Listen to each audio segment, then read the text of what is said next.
하나님 말씀 보도록 합니다. 요한일서 5장 13절 말씀이 됩니다.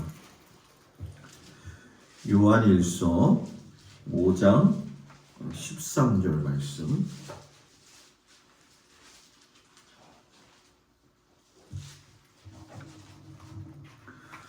신약성경 393쪽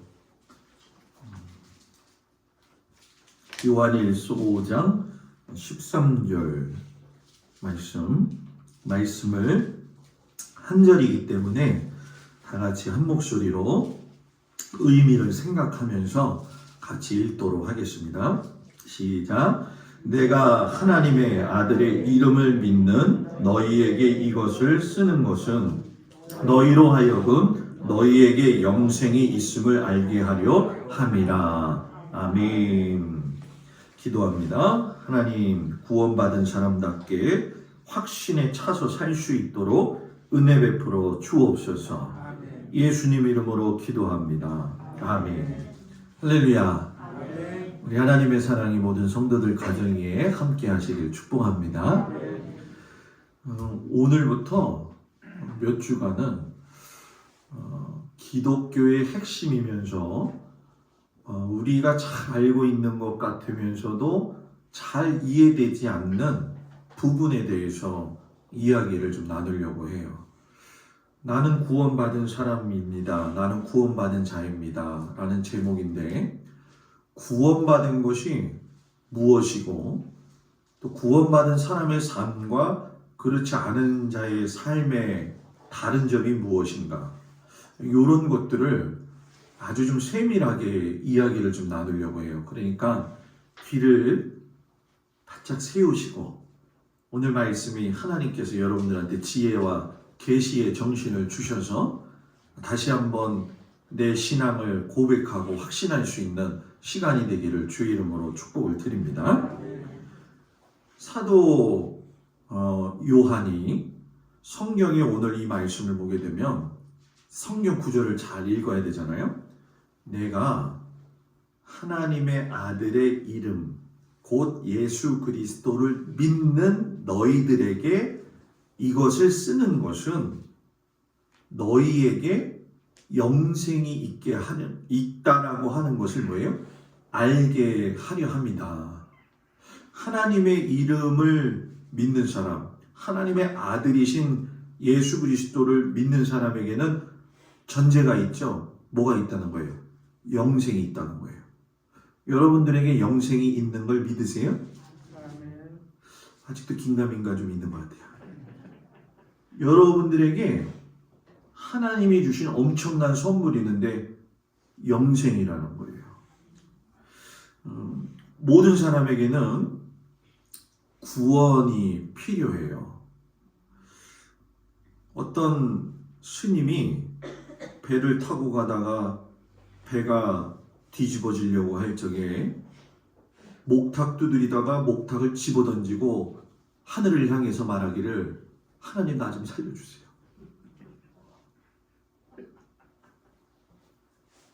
중이 왜 그런 얘기를 했을까?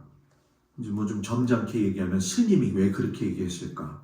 이거는 하나님이 사람을 만드셨기 때문에 그 안에는 하나님을 찾으려고 하는 하나님이 주시는 마음이 있다는 거예요. 누구든지 다. 하나님께서 우리로 하여금 코에 생기를 불어넣으셔서 만드셨다고 했는데, 이 생기를 불어넣었을 때에 그 생기로 만들어진 사람을 성경이 뭐라고 이야기하냐면 생령이 되었다라고 이야기를 해요. 그러니까 저와 여러분은 생령이에요.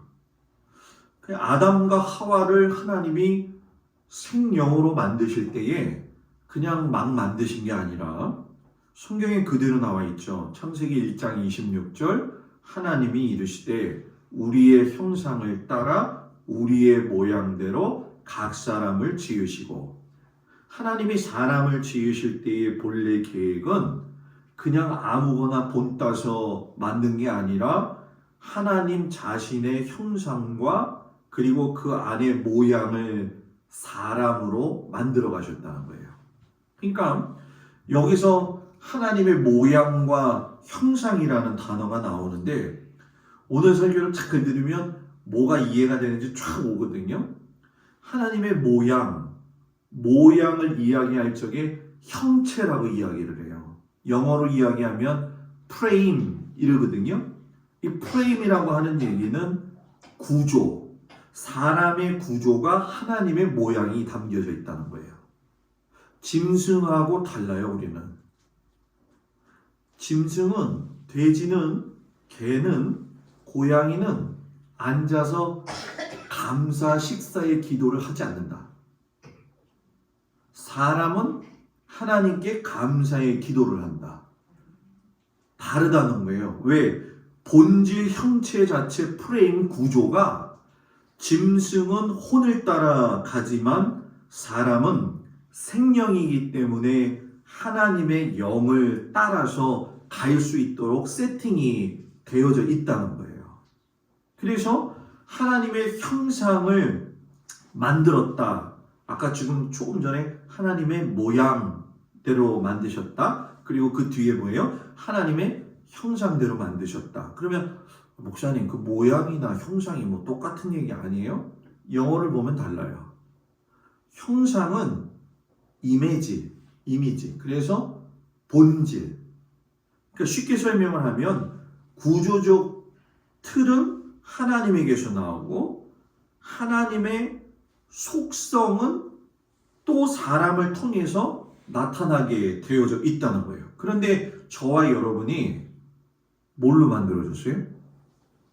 흙으로 만들어졌어요. 아무리 사람이 건강하다고 할지라도 몸에 병들기 시작하면은 나타나는 반응이 염증 반응이잖아요.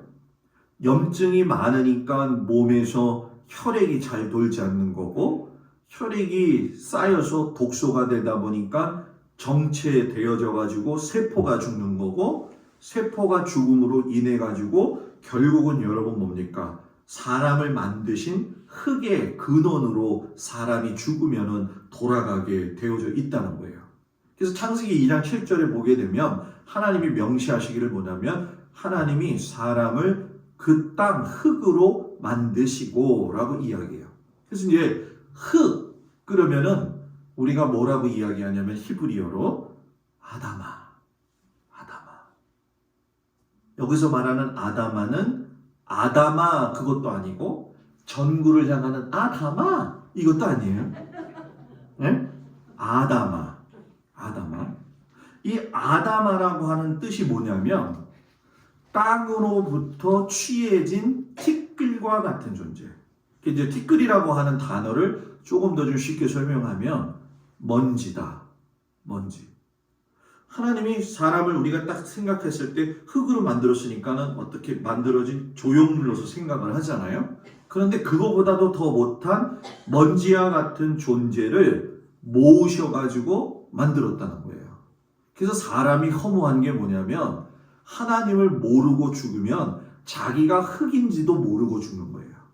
그런데 하나님을 아는 사람은 자신의 유한성이 흙에 존재되어져 있다라고 하는 것을 알게 되는 거죠. 하나님이 아담이 죄를 지었을 때에 아담에게 너는 종일토록 수고해야 된다. 땅을 흘려서 뭐를 경작하라는 거예요?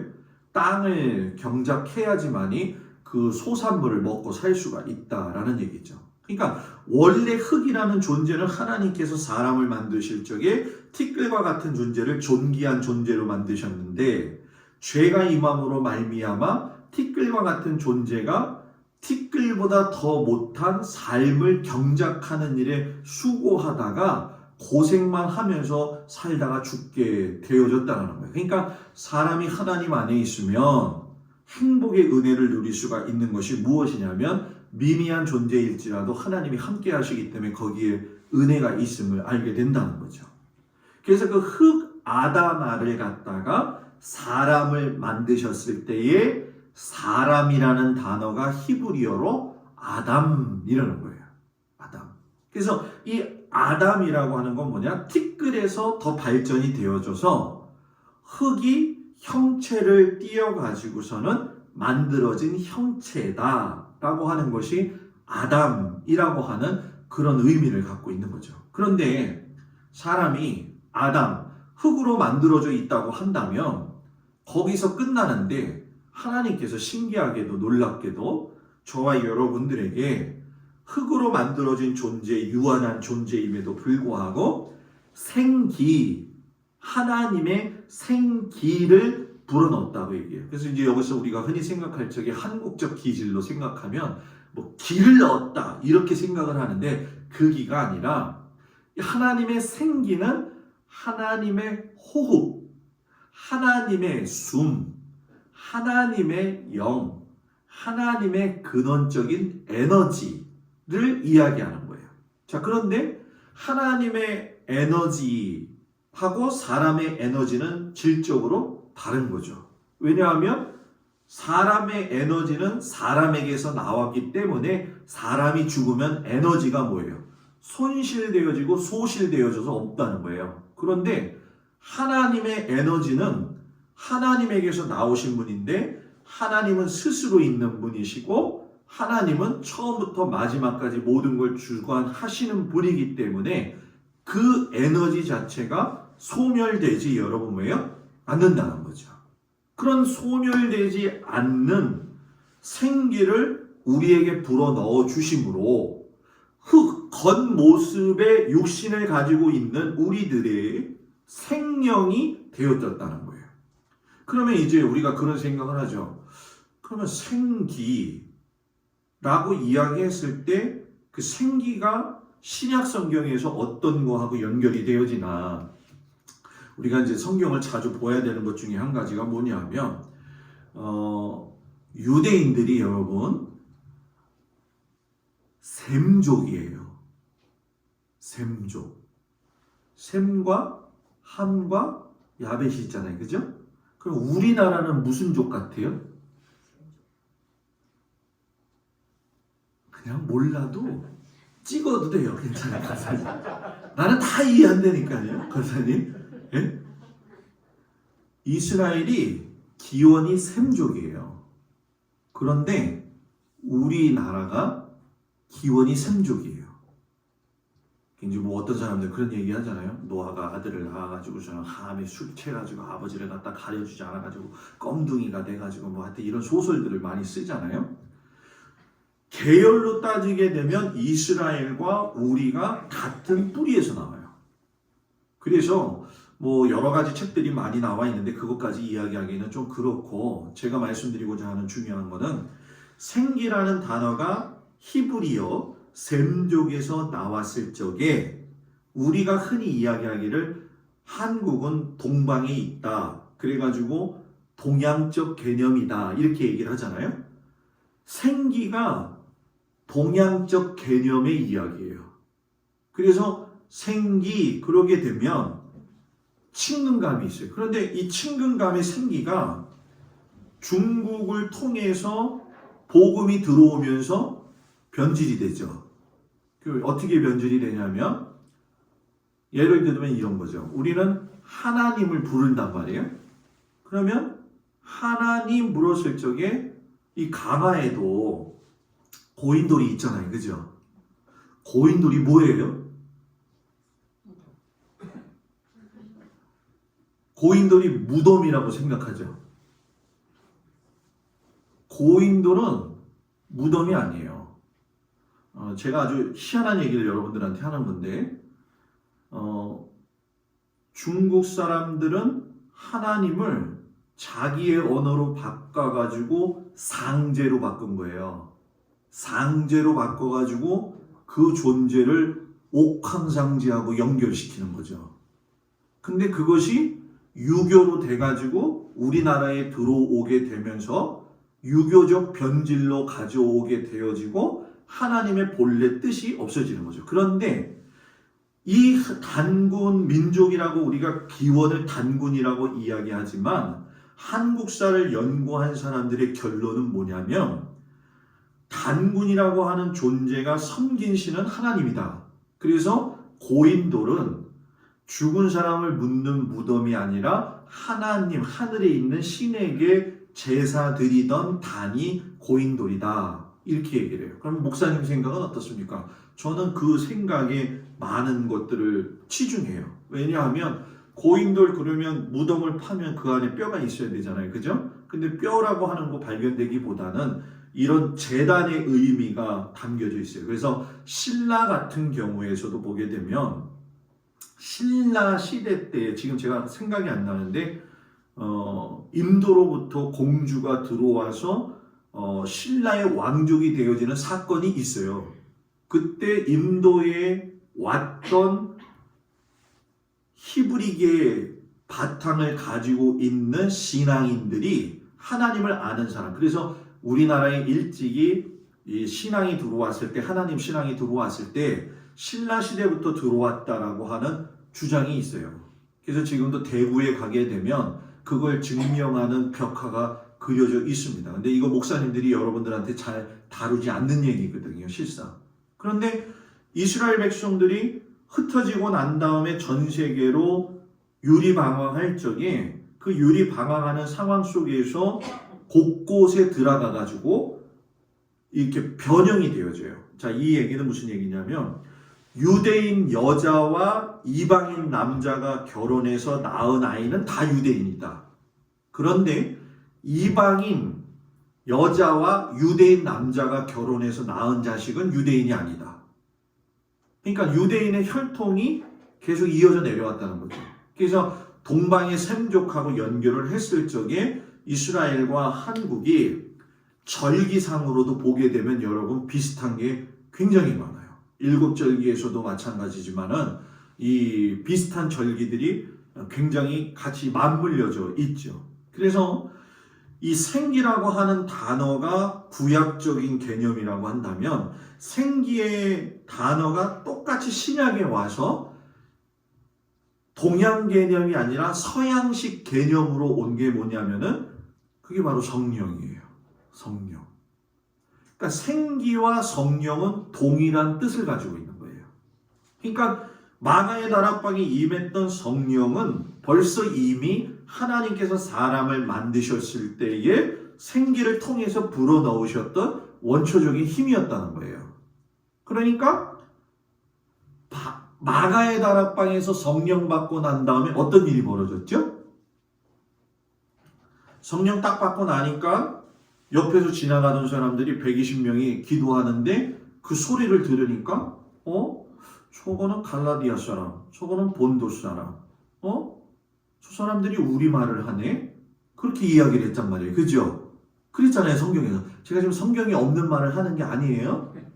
이 얘기는 무슨 얘기냐면 바벨의, 그러니까 하나님이 사람을 만드시고 아담 이후 죄짓고 조금 괜찮은 줄 알았더니 가인과 아벨의 문제가 생겼어요. 그래서 좀 괜찮을 줄 알았더니 바벨 문제가 생겼어요. 그래서 그때 하나님이 뭐라고 하냐면 언어가 하나이기 때문에 니들이 이러는구나. 그래서 언어를 흩으셨단 말이에요. 그때 언어를 흩으신 것이 신약시대의 성령의 사건을 통해 가지고 언어에 뭐가 온 거예요? 회복이 오는 사건이 일어난 거라는 거죠. 그러니까 성령이라고 이야기할 적에 요한복음 20장 22절에 그러잖아요. 이 말씀을 하시고 예수님이 그들을 향하여 말씀하실 때 숨을 내쉬며 이르시되 성령을 받으라. 받으라. 그러니까 하나님이 말씀으로 대언해서 빛이 있으라 라고 했을 때 거기에 빛이 있으라라는 말씀에 생기가 있는 거예요. 그 생기가 사람의 육체의 한계를 가지고 있는 우리들에게 코로 불어넣으셨을 때 생명이 된 거예요. 하나님을 알지 못했던 자가 하나님을 만나게 되어져서 예수의 성령, 숨을 받으라 라고 하게 되면 살아있는 영적인 존재가 된다는 거예요. 자, 그러면 여러분과 제가 영적인 존재가 된 거잖아요. 그죠? 영적인 존재가 됐는데 오늘 설교 좀 어렵죠. 그죠? 무지 어려울 거예요. 그래도 그냥 괜찮아요. 잊어먹어도 상관없어요.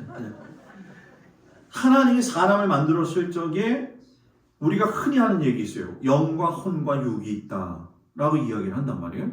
그러면 육은 뭐냐? 흙으로 만든 그 존재 자체예요. 껍데기. 그래서 사람이 죽으면 이 육체는 썩어서 뭐예요? 흙으로 돌아가는 거예요. 그러면 영과 혼을 얘기할 적에 정말 중요한 게 뭐냐면 영은 잘 들어보세요. 영은 하나님의 생기가 들어와서 머물러 있는 공간이 영이에요. 그러니까 영이 하나님의 생기가 머물러 있는 공간이면 혼은 뭐냐? 하나님이 너희 만들었어. 보시기에 좋아. 생육하고 뭐 해라? 번성하라. 그러면 생육하고 번성하기 위해서는 내가 막 노력해서 돈 벌어야지 해서 돈 버는 게 아니라 하나님이 세팅을 할 적에 내 말에 순종을 해야지 생육하고 번성할 수 있는 거예요.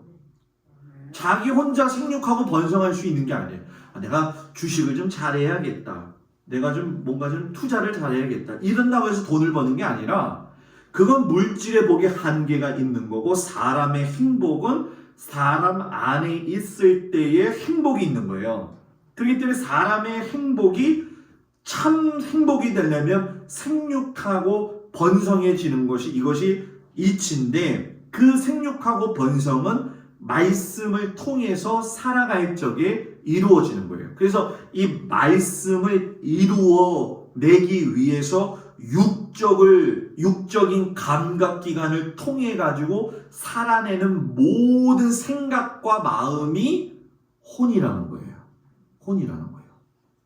그러니까 영이 성결한 사람이 되기 위해서는 혼이 맑아야 되는 거예요. 혼이 맑지 않으면 영이 깨끗할 수가 없어요. 어떤 사람은 영이 깨끗해야 된다고 그래야지 혼이 깨끗해진다고 하는데 혼이 깨끗하지 않는데 영이 깨끗할 수가 없는 거죠. 그래서 저는 어떤 분들은 그런 얘기를 해요. 영적인 사람이 되어야 된다. 근데 영적인 사람이 되어지기보다도 더 중요한 게 뭐냐면 생각과 마음이 하나님의 말씀 안에서 뭐예요? 다스림 받아야 된다. 그 생각과 마음을 누가 치고 들어오는 거예요? 사단이 치고 들어오잖아요. 사단이 하나님께서 선악과를 알게 하는 그 선악을 알게 하는 나무의 열매는 먹지 말아라. 왜 먹으면 너희가 정령 뭐예요? 죽으리라. 먹었어요? 안 먹었어요? 먹었죠. 먹으면서 뭐가 떠나는 거예요? 생기가 떠나는 거예요. 생기가 떠나게 되니까 혼과 생각과 마음이 여러분 뭐예요? 자기가 원하는 대로 사는 거예요. 즉흥적이죠? 즉흥적이에요.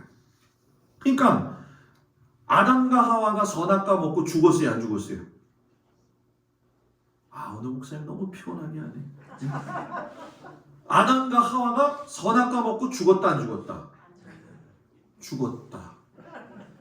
왜 죽었냐? 사람이 육체적으로 죽은 것만 죽은 게 이야기한 게 아니라 하나님의 생기가 없으면 죽은 거예요.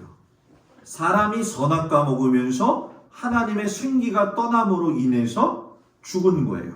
그러니까 예수님을 모르는 사람은 생기가 없기 때문에 살아있지만 뭐한 거예요? 죽어 있는 거예요. 그런데 하나님께서 기가 막히게 뭐라고 말씀을 하시냐면은 노아의 방주 이후에 죄 지은 인간들의 모습을 보시면서 말씀하시기를 생기가 떠나도 육체는 120년 동안 살 수 있게 허락을 하셨잖아요. 그래서 지금 100세 시대를 눈앞에 보고 있다고 해서 다 살아있는 게 아니라는 거예요. 그러니까 생기가 없는 사람은 껍데기만 돌아다니는 거예요. 예수님이 제자들을 불러 모으실 적에 어떤 제자가 와서 예수님 우리 아버지 장사 지내고 와서 내가 예수님 따를게요. 그랬더니 예수님이 뭐라고 말씀하셨어요? 죽은 자는 죽은 자들의 의해서 뭐예요? 장사하게 하고 너는 나를 따르라. 죽은 자는 죽은 자들을 통해서 이 얘기는 뭐예요? 육신을 죽은 너의 아버지는 하나님을 알지 못해서 죽은 자들에 의해서 장사하게 하고 너는 나를 갖다가 뭐예요? 따르라. 그래서 여러분 죄인이라고 하는 건 뭐냐면 하나님의 생기가 없는 사람이에요. 그러면 목사님 예수를 믿는데 죄인일 수 있나요? 예수를 믿었다라고 했을 때 죄인이라고 하는 건 규정이 안 돼요. 그런데 예수님을 영접하기까지 안에서는 죄인일 수도 있고 죄인이 아닐 수도 있는 거죠. 누가 그랬어요? 가룟 유다가. 가룟 유다가 예수님의 제자라고 이야기했지만 예수님이 완전히 믿어졌어요? 안 믿어졌어요? 안 믿어졌잖아요. 그러니까 자기 생각에 무슨 생각을 한 거예요? 아, 저 예수님이 내가 그래도 뭔가 좀 한번 이렇게 정권을 휘두르실 분인데 자기 마음에 맞지 않게 되어지니까 실망하게 되잖아요. 그러면서 그 성경 구절에 보게 되면 요한복음 13장 2절에 마귀가 벌써 시몬의 아들 가룟 유다에게 마음에 예수를 팔려는 생각을 넣었더라. 마음이요. 정말 중요한 거예요. 마음이. 그러니까 지금 마음이 죽은 자들, 하나님의 생기가 없는 자들이 세상에 돌아다니고 있는데 이것을 성경에서 뭐라고 이야기하냐면 죽은 자들의 세상이라는 거예요. 죽은 자들의 세상. 그래서 이걸 다른 말로 이야기할 적에 어둠이라는 거예요. 그래서 이 어두운 곳에 누가 오신 거예요? 빛 대신 예수 그리스도가 오셨다는 거죠. 그래서 빛으로 오신 예수님이 어둠에 있는 자들이 예수님을 영접하게 되면 그 어두운 마음들이 뭐예요? 사라지는 거죠. 쫓겨가는 거예요. 그런데 그 어두운 마음을 붙들고 있는 사람들은 빛이 와도 계속 대항을 하는 거죠. 그러니까 내가 예수를 믿었는데도 불구하고 내 안에서 계속 어두운 마음이 나를 붙들고 있다. 예수를 믿었는데도 예수를 믿기 전이 아니에요. 믿었는데도 어둠에 있다라고 하는 건 죄를 갖다가 사함 받았지만 죄에 끌려가는 속성이 아직도 남아 있다는 거예요. 속성이. 그래서 이럴 때 있잖아요. 예수를 참 믿다가도 비가 오고 그러면은 막걸리에 파전이 생각이 나고 한잔하고 싶고 또 이런 마음들이 생길 때가 있잖아요. 그죠? 그럼 그 사람이 그거 먹으면 죄졌냐 죄인이냐 그렇게 얘기하면 안 되는 거예요. 왜? 변화되어져서 하나님의 자녀가 되었지만 육신에 속해 있었을 때의 삶에 내 습관이 있는 거잖아요. 그러니까 그거를 하루아침에 버릴 수 있냐는 거예요. 그죠? 그럼 이제 우리는 그걸 또 은혜가 안 되니까 뭐예요? 교회 다니는 사람이 말이야. 그러면 되냐고 말이야. 이런단 말이에요. 그거는 영혼을 사랑하는 마음이 아니라는 거예요. 사람은 내가 예수를 믿음으로 인해 가지고선 어둠에 있는 자식들을 향해서 긍휼히 여길 수 있는 마음이 있어야 돼요. 왜? 나도 어둠에 뭐예요? 있었기 때문에. 그래서 예수님이 이 땅에 오심으로 말미암아 생기가 있을 때에는 여기 정말 중요한 거예요. 생기가 있는 사람은 산영, 살아있는 영, 산영이에요. 근데 생기가 없으면 죽은 영. 산영은 살려주는 영이 있어야 살 수 있다. 그래서 예수님이 뭐예요? 살려내시기 위해서 우리 가운데 뭐예요? 오신 거라는 거예요. 그래서 그 살려주는 영이 뭐냐? 성경의 창세기에 나와 있잖아요. 태초에 하나님이 천지를 창조하시니라. 요한복음에 가가지고 1장부터 시작될 적에 하나님이 태초에 천지를 창조하실 적에 무엇으로? 말씀으로. 그 말씀이 로고스가 되시고 그 말씀이 육신이 되어서 우리 가운데 오신 분. 그래서 진리이신 그 예수가 너희를 자유케 하리라. 말씀을 들어야 생명이 그에게서 나는 거예요. 그러니까 설교 말씀 오늘 이제 오늘 목사님 설교 말씀 참 잘 준비하셨네. 그래도 오늘은 은혜가 좀 되네. 이게 아니라는 거예요. 네? 오늘 목사님 이렇게 설교를 이렇게 버벅거리셔. 단어가 그거는 아니지. 그렇게 쓰면 안 되지. 여러분 아닌 것 같죠? 신앙생활 18년, 30년, 4, 50년 해보십시오. 도사들이 돼가지고 있잖아요. 주보에 딱 보면 요한복음 3장 10절. 하나님 세상 이처럼 구원서. 알아. 오늘 목사님 이 설교하고 끝낼 거야. 누가 그랬는 줄 알아요? 우리 엄마가. 우리 어머니가 여선교회 회장을 하셨잖아요. 이 유튜브로 다는 거 저희 어머니 설교 다 봐요. 제가 설교하는 거. 이거 아마 보고 뭐라고 그럴 텐데. 예전에 이제 어머니가 막 이제 여선교회 회장하고 그럴 때 저한테 얘기하시다가 김 목사 신앙생활 오래 해보니까는 목사님들이 본문 이것만 내놔도 오늘은 무슨 설교 하실 거지 다 알아. 얘기하시더라고요. 그래서 제가 어머니한테 뭐라 그런 게 아니라 누구든지 다 그럴 수 있다. 그죠? 누구든지 다 그럴 수 있다. 그런데 요즘은 또 세상이 더 좋아져 가지고서는 목사님이 또 좋아하는 목사님들이 많아요. 그죠? 그래가지고 설교도 아주 골라 먹는 재미가 끝내줘요. 그냥 뷔페 음식에 딱 틀다가 이 목사님 설교 싫어 그럼 딱 또 채널 누르고 장경동 목사로 갔다가 또 저쪽이 뭡니까 분당교회 분당 우리 교회로 갔다가 또 저기 뭡니까 어디로 가요 또 두란노 오늘의 교회로 갔다가 뭐 사랑의 교회도 갔다가 말씀은 싸구려가 아니라는 거예요. 말씀은 살아있는 하나님의 영이시기 때문에 영이 살려면 영이신 하나님의 말씀을 들어야 되는데 그 영이신 하나님의 말씀이 보잘것없는 육의 사람을 통해서 나온다는 거죠. 그죠? 여러분들이 저를 지금 굉장히 좋아하는 걸 나도 알고는 있어요. 그런데 저도 사람이니까 실수할 때가 있을까요? 없을까요? 왜 자신 없어요? 있죠. 아마 그럴 거예요. 목사님 저렇게 안 봤는데 저럴 수가 있나? 이런 날이 분명히 올 거예요. 제가 예언을 하지만. 예?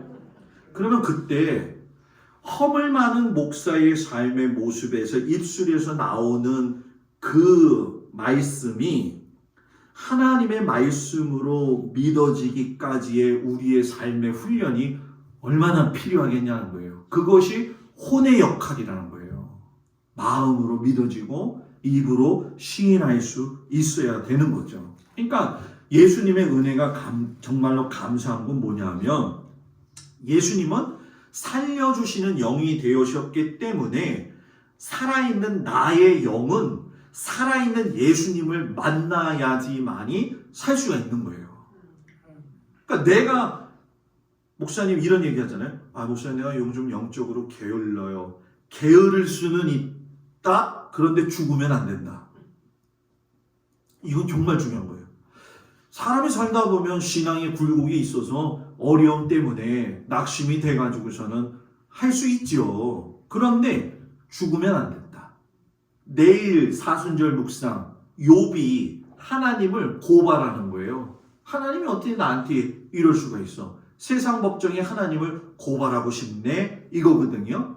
그런데 고발한다는 거 제가 이제 묵상을 하면서 오늘도 그걸 다 써놓지만은 내 고통 속에서 하나님을 진짜 하나님이 나한테 이러실 수가 있어요 라고 고발할 수 있다는 건 하나님의 존재를 인정한다는 거잖아요. 그죠? 고발할 수도 없다. 고발하고 싶은 생각도 없다는 건 하나님의 존재 자체도 인정하지 않는 거예요. 그래서 욥이 뭐예요? 믿음의 영웅이라는 얘기예요. 구원자 예수님이 그래서 여러분 우리가 예수 믿고 구원받았다. 그랬을 적에 거듭났다라고 이야기를 해요. born again 바뀌는 거죠. born again 나를 믿는 자는 죽어도 살겠고 여기서 죽어도 살겠고는 뭐예요?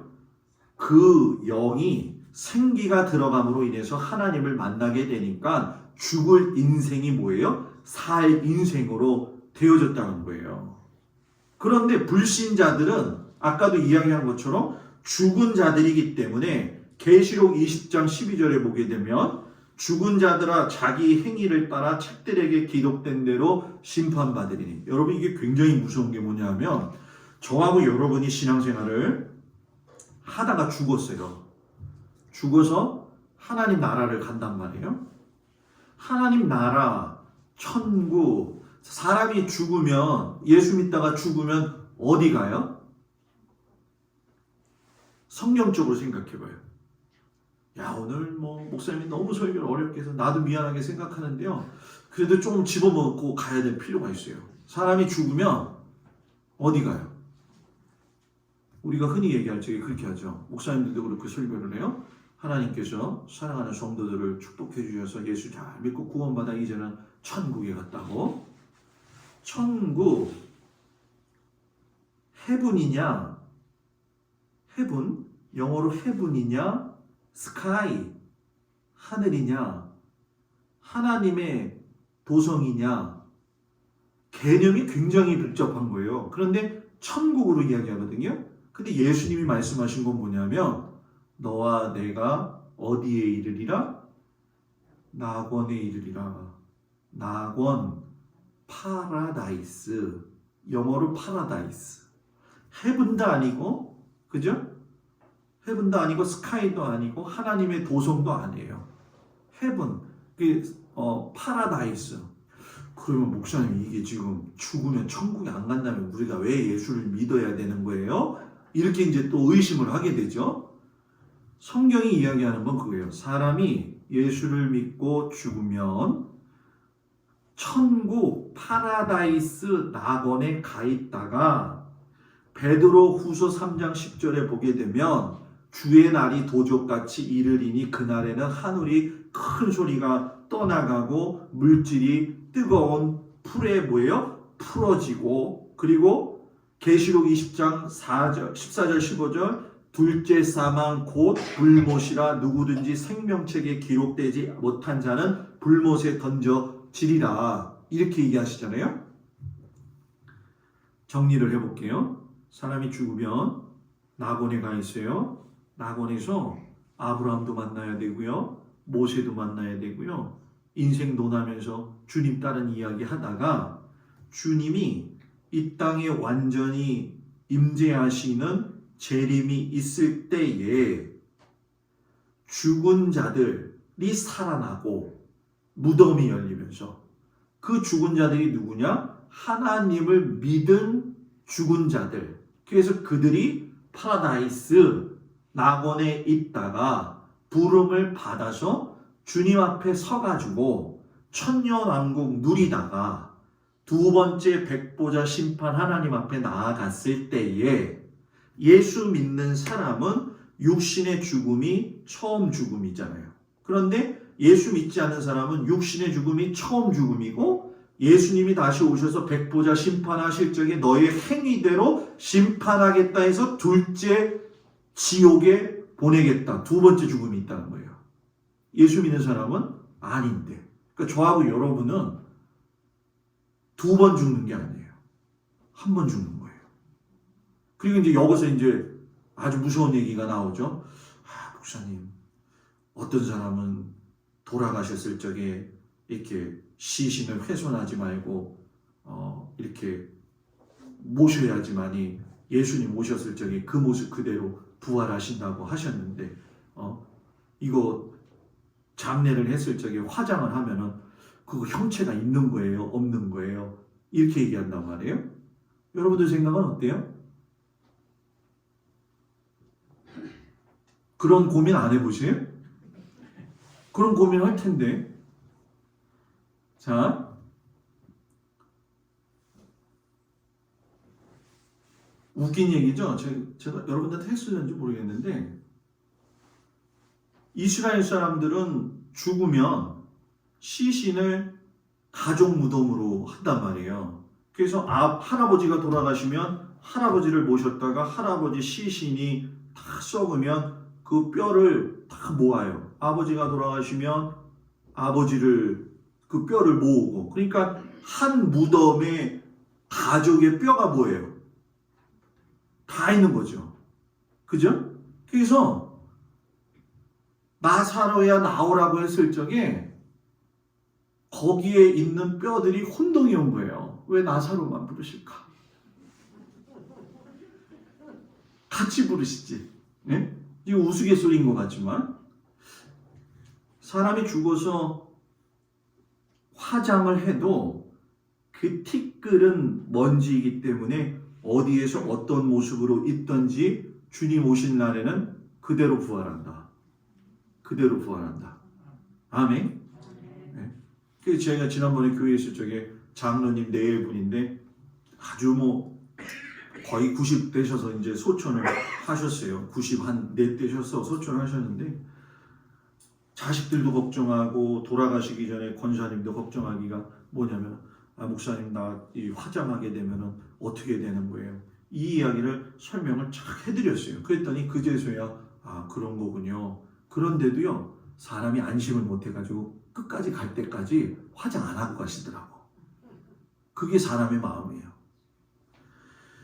저와 여러분이 구원받음으로 인해 가지고 영이 죽은 자, 그러니까 아담으로 인해서 영이 죽었던 자들이었는데 본질 형상 그 자체가 하나님의 은혜로 회복이 되어졌지만 아직도 육신의 습성이 남아 있기 때문에 가끔씩 가다 뭐 막걸리도 생각날 수도 있고 뭐 그럴 수는 있다. 그러나 죄인은 아니다라는 거예요.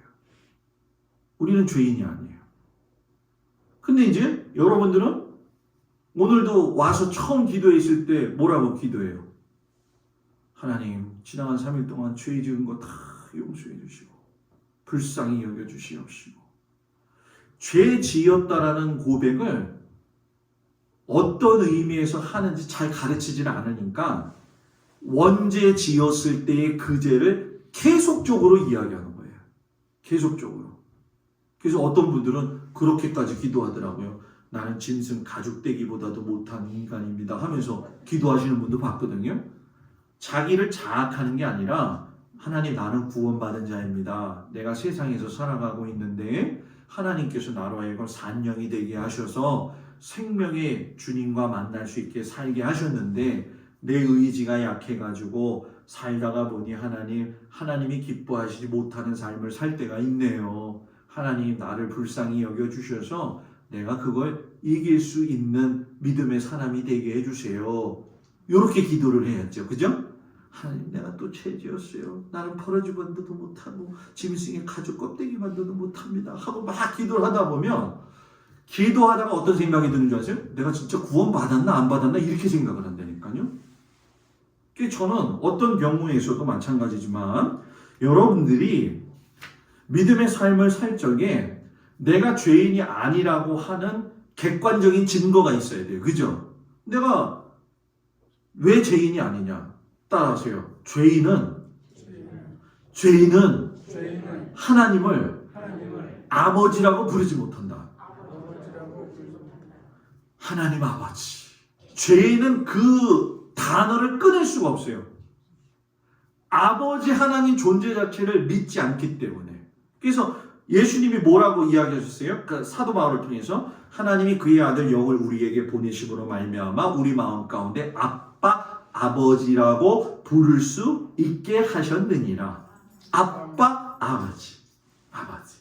그러니까 아버지 하나님 이거 그냥 기도 못해도 좋아요. 교회 와가지고 탁 앉아가지고요 심각하게 아버지 이러만 해도요 그 마음속에 하나님이 있는 거라니까요. 네. 아버지 하나님을 찾는 사람은 저 사람 마음 가운데 하나님이 살아계신 거예요.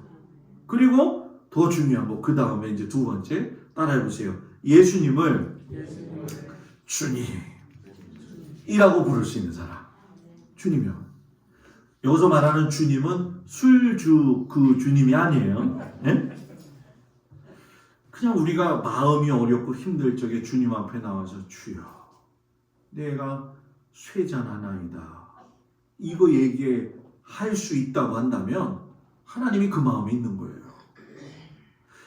이 악한 영에게 마음과 생각을 빼앗기잖아요. 그러면 첫 번째 나타나는 현상 눈빛이 달라진다. 두 번째 나타나는 현상 말을 횡설수설한다. 세 번째 눈을 마주치지 않는다. 네 번째 신기한 게 뭔지 아세요?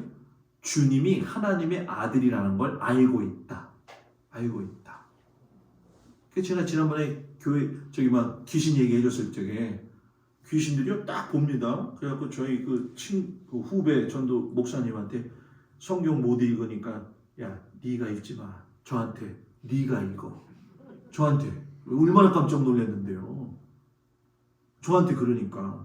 그 다음부터 그 귀신을 불러내서 귀신의 이름을 물어보고 귀신하고 얘기를 하다 보니까 귀신이 하나님의 능력에 굴복되어지게 되면 언제 나갈 것까지도 이야기해요. 나 언제 나갈 거야. 딱 얘기해요. 정확하게 그 시간에 나갑니다. 여러분 신기하고 놀라울 정도예요. 근데 이런 걸 모르고 그냥 영적인 세계도 모르면서 어디서 들은 건 있어가지고서 그냥 이빠이 셀이 그냥 갖다가 예수 그리스도 이런 명하나니 사탄아 물러갈 줄 아세요? 웃어. 속으로 뭐라고 하는 줄 아세요? 믿음도 없는 것이 이렇게 나와요. 무당들 앞에 가서요. 무당들 앞에 가서 나 예수 믿는다고요? 여러분 무당 우습게 보면 안 돼요.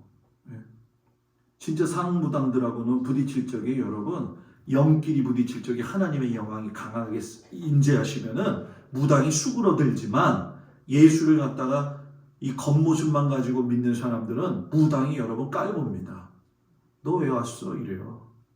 너 왜 왔어? 이러는 사람이 있고 아무 얘기하지 않고 그냥 가.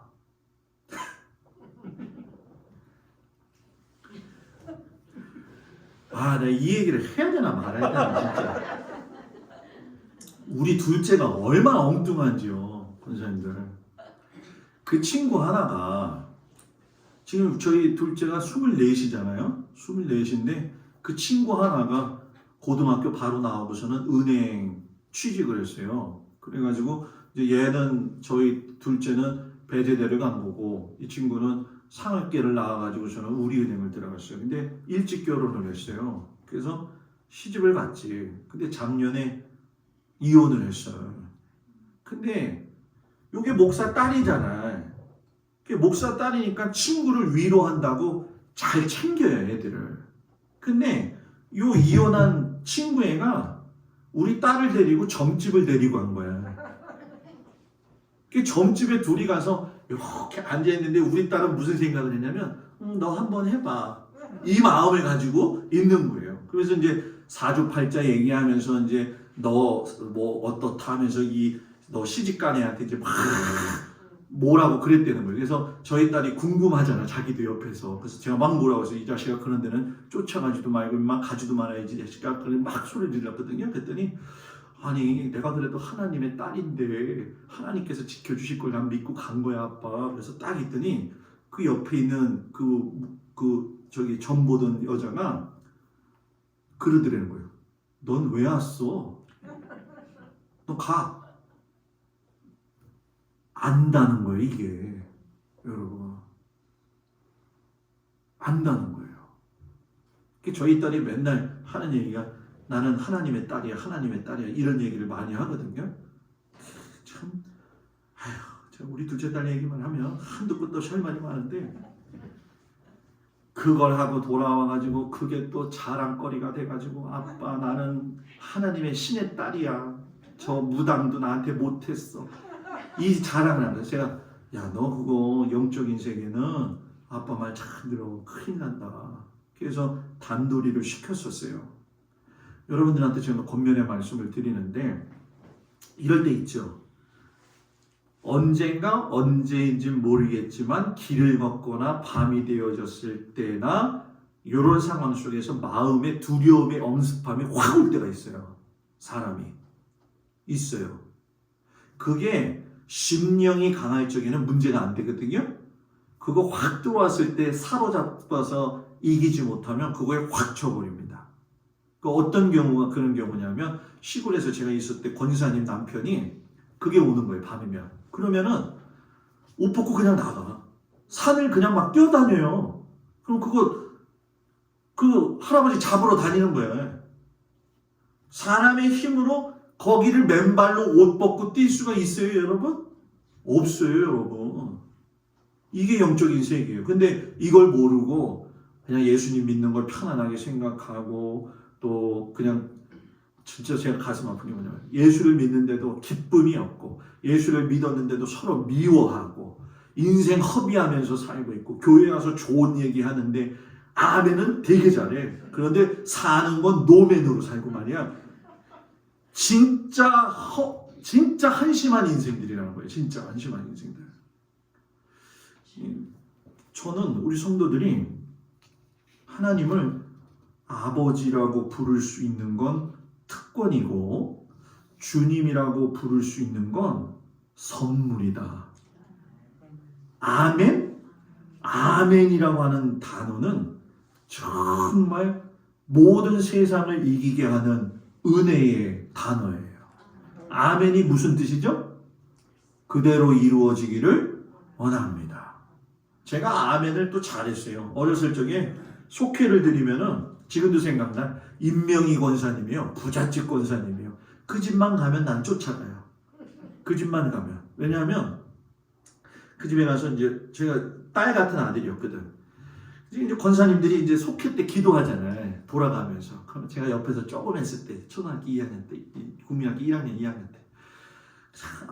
엄마가 기도해도 그렇고 어떤 권사님이 기도해도 그렇고 나는 옆에서 그냥 아멘, 아멘, 아멘 이것만 잘하잖아요. 야, 그 임명희 권사님이 나를 귀엽다고 저 장롱에서 바나나 하나를 꺼내주는데 아멘만 잘하면 뭐 먹어요? 바나나 먹어. 그것 때문에 아멘을 잘했어 제가. 그런데 그 아멘이 커서 보니까 세상을 이기는 능력의 언어예요. 예수 믿은 사람만 아멘 할 수 있지 아멘은 아무나 할 수 있는 게 아니라는 거예요. 살아있는 영은 산 영은 살아있는 예수의 영을 접할 적에 생명이 그에게서 난다. 그래서 오늘 설교 말씀을 조금 좀 어려웠을 거예요. 근데 요 몇 주간은 좀 당분간 좀 어려울 것 같아요. 그래도 제가 좀 어떻게든 좀 풀어보려고 지금 노력을 하면서 하나님 앞에 지혜를 구하고 있는데 구원받은 것을 소홀히 하지 말고 떨어뜨리지 말아라. 떨어뜨리지 말아라. 여러분들이 구원받은 그 구원의 은혜는 싸구려 은혜가 아니라 핏값으로 사신 값진 은혜의 구원이다. 절대로 사람 마음 나쁘게 하지 말고요. 그냥 험담하고 싶은 마음도 있어도 좀 참고요. 왜? 나는 아직도 내 속에는 아직 사람의 생각이 있으니까 어떻게 해요? 그죠? 그냥 막 불같은 마음이 일어날 때도 있죠. 근데 그거를 계속 아멘, 하나님, 아버지, 주님 이야기하면서 계속 눌러야 돼요. 눌러야 돼요. 그럴 적에 살아있는 자로서의 구원의 의심이 안 가는 거예요. 구원의 의심. 구원의 의심이 한번 가게 되면 마귀는 그 사람의 가장 약한 걸 아는 순간부터 그걸 가지고 들어온다. 계속 의심하게 만들어요. 사랑하는 여러분, 나는 구원받은 자다. 살아있는 예수님의 영과 살아가는 산 영이다. 나는 하나님을 아버지라고, 예수님을 주님이라고, 말씀에 대해서 아멘이라고 할 수 있는 특권을 가진 사람이다. 이걸 꼭 마음속에 새기시고 흔들리지 않는 믿음을 가지고 하나님을 잘 섬기면서 갈 수 있는 귀한 은혜가 있기를 축복합니다. 기도합니다. 하나님, 하나님께서 우리 성도들에게 지혜를 주셔야 되겠습니다. 가장 보편적이면서도 가장 이해되지 않고 마음으로 믿어져야지만이 아멘 되어지는 말씀입니다. 우리 성도들이 하나님께서 귀하신 아들 예수 그리스도를 통해서 귀한 은혜의 핏값을 치르셨다는 걸 깨닫고 싸구려 신앙으로 살지 말고 살아있는 보화와 같은 성도의 삶을 살 수 있도록 인도하여 주시옵소서. 예수님 이름으로 기도드렸습니다. 아멘.